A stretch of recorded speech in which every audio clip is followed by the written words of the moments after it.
Welcome back. Thanks for tuning in again. This episode, we are going to be putting dots on tanks and just generally looking at the paint job because it's quite good, even if I do say so myself.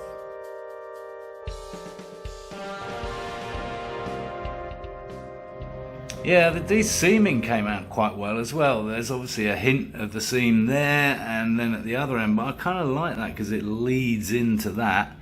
So I'm very happy with all of that, honestly. Yeah, can't wait to get those black dots on, see what that looks like, which is why I've put it on the bike.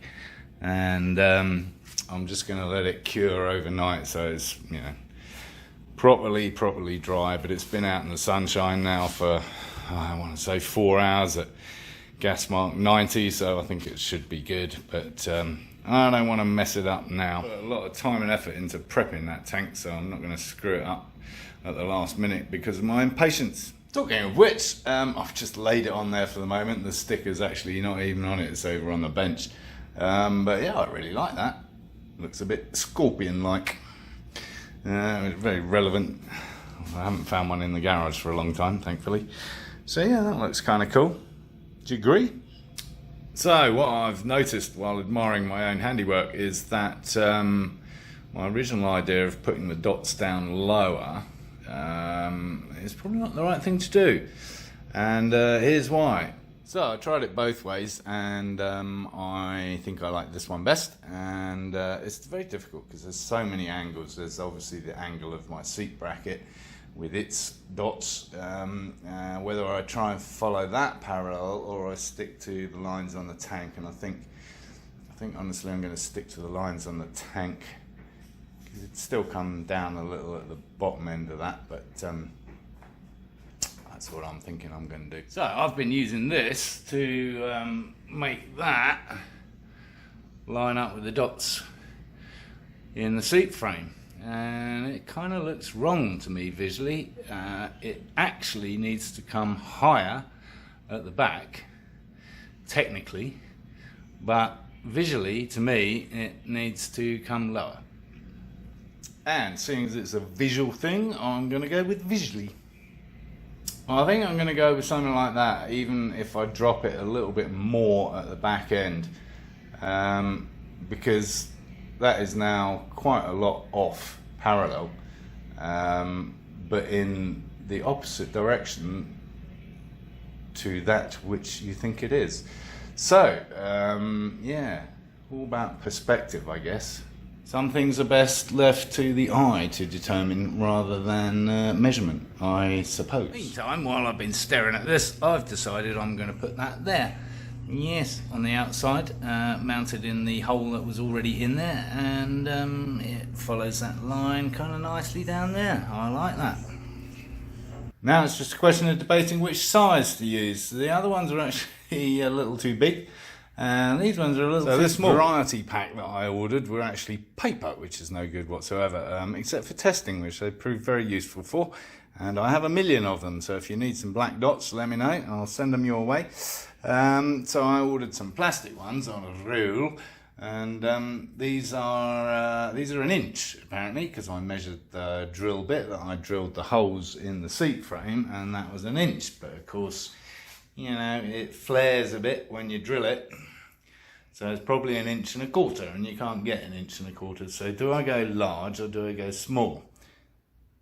I think small and more of, actually. So we're okay with what I got over there. Obviously these are a little bit wonky. I just threw them on to get the general idea. And so what I'm going to do is get a piece of masking tape. In fact, I might use the same one. Why not?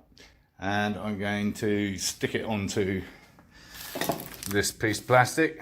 I'm then going to measure using a ruler exactly how big that is across. Should be 1 inch, and then 1 inch gap, and then I'm going to mark it on the tape, and then I'm going to stick the tape underneath. Actually, I'm going to stick the tape underneath that piece of tape and do it from there. So I won't be using that piece of tape because I need 2. In case that wasn't clear, this is what I meant. In theory, I have the perfect line to sit them on top of and know where I want to put them because they're all measured up. Enough of the theory, let's get on with it. So, as you can see, I've started, but I'm not sure whether I'm going to finish. Because, I mean, again, visually, even if that is accurate, and you learn this in topography with graphic design, there's more space generally between two upright letters and two curved ones in the kerning, because visually it doesn't need so much of a gap when you've got a round thing. And yeah, even if that is literally accurate, and I can't be bothered to measure it because I mean you can see the measure, it looks like the gap is bigger than the dot, right? So I think I need to abandon the my ruler idea after all, but at least it gives me the line I needed. And just do it visually again. So we're back to visual. Yeah, like that. I think that looks better. And it was about 1/4 of an inch difference. So welcome to the world of kerning and typography. Does it need one more? I think it needs one more. Yeah, there we go. Now my only other problem is trying to mirror that fairly accurately on the other side, which will require some measurements. Lovely. Yes, really like that. Cool. On a completely different note, I noticed the brake light switch was still dangling around, and I'd completely forgotten where it was mounted to. And it is quite strange. You can see it in there, here, this boy, and it's actually mounted on that mount there, in the middle of the foot peg. And then it sits kind of at a 45-degree angle and clips on there, that one there, and then the spring, the return spring, clips on another loop on the end of the pedal. So yeah, that's all good. It is a little bit loose, needs a little adjustment. What a lovely looking fuel tank. So, a little premature in terms of readiness of the vehicle in general, but I thought I'd stick that tank pad on, and it's always difficult to get it kind of straight, honestly. So here's what I've done, and that's not straight, is it? No. Alright, so I'm going to take that masking tape and give me a bottom line, and then take it up from there, and at least I've got this as a reference as the middle of the tank. Due to the nature of the beast, the small end is the bottom end, which is where I'm measuring from, and therefore any angle that I get slightly wrong will be exaggerated by the top end because that's bigger. So again, that's part of the problem, but if I line up the non-sticky bit and then play it, you know, because I've peeled it back at the top, play around with it visually and then drop the top in when I think it's ready, hopefully that'll work. It's addedly complicated when you've got directional lighting, i.e. this,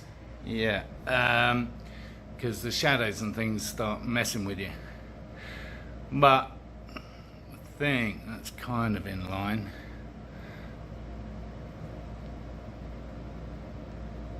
And it looks okay up there, which is very loosely stuck.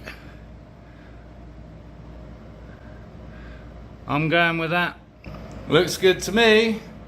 My little nod to Arizona with my Scorpion on the tank. Really like that actually.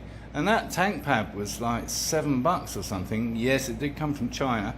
But compared to, I mean, you can pay like 30, 40, 50 bucks for a tank pad. And this is, you know, it's good quality rubber, and I really like it actually. Really like it.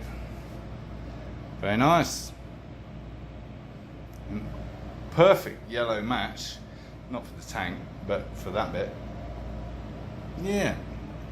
So to complete the picture, I think I'm going to go for a little Yamaha sticker just here, with or without the logo, in white, I believe, and just a small one, just a small one. I say just a small one. There's only 2 people that will get that reference, Oh, I know, short-lived moment of it looking almost semi-complete, and yes, we're back to reality. Still a bloody long way to go with this. There's some easy wins that I could take. I could put the front brake calipers on, I could fill up the reservoir and bleed it all and whatever, but I know I'm going to have to take the front wheel off again to put the new front tyre on, so I'm not going to do that. Still need to get those bloody studs out, and that's the job for Derek with his welding equipment, which I don't have. Then there's the whole electrics stuff, which didn't work first time round, and I haven't brought myself to do that yet. I think you'll agree, we've come a long way from the start, if you remember what that even looked like. So, having taken the tank off and put it over there, I'm even more pleased with those dots, because they just work with the lines of the tank. Regardless of lining up with the other ones, which they do anyway, so very pleased with that. Oh, I know, that's quite a cool view, isn't it? Yes, so we're back on where we're going to mount everything, and I thought what I'd better do first is just work out whether plan A is actually going to work. So this was, if you remember, my ECU mount, which sat up high in that section. That's why I fabricated that whole thing from shower fittings and whatever. But I need to work out where it's actually going to work.